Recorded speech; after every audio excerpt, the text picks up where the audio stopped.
but the other thing was, is the big thing was I became aware that I could buy a property without credit, owner financing, credit checks. And then I learned when business got tough, I was late on my payments. Didn't show on my record, didn't hurt my credit because it was hidden. And so then I just really doubled down. And I would say in a very small area, I bought a building 2 or 3 doors down from me. First of all, I'll tell you what, I still didn't have money. I was struggling in business.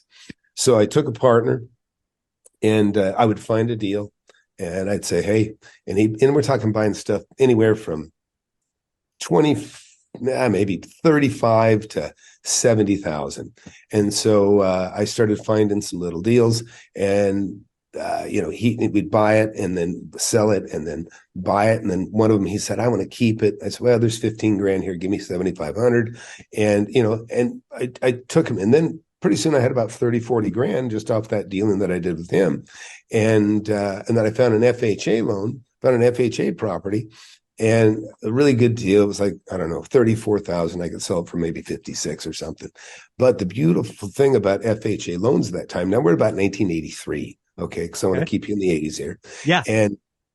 And so this is probably, and I couldn't even tell you these in exact order, but and I find out, well, the FHA loan, all FHA loans at that time that were made, say in the 70s and 80s, they were assumable. There was no alienation clause. So I said, hey, I can buy this without my partner. Yeah. So I bought that one and then I flipped that.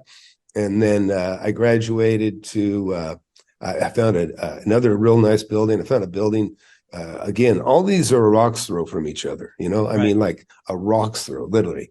And I found a hardware store kind of suddenly disappeared and nobody could find them. They were going under. Well, I found them living in a trailer way out in the outskirts in the desert and hit them up, made a deal to buy it, hit the people that were owner financing it for them. They didn't want to carry a note.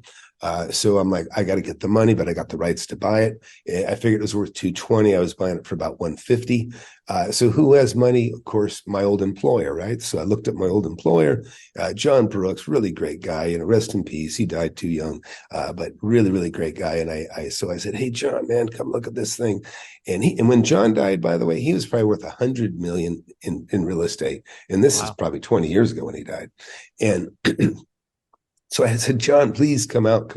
So he comes out and he takes a look at the little hardware store and he said, hey, Tommy, as we call me Tommy, he goes, this is a really good deal. And I go, great. I go, man, let's buy it. We'll sell it. We'll make some money. And he goes, but I don't want a part. And I was kind of like, you don't want a part? And I go, huh?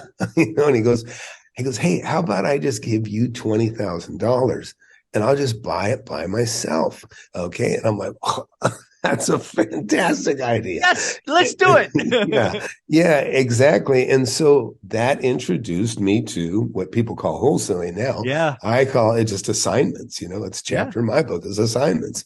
And so signed that to him. And, and I just kept, rolling. Then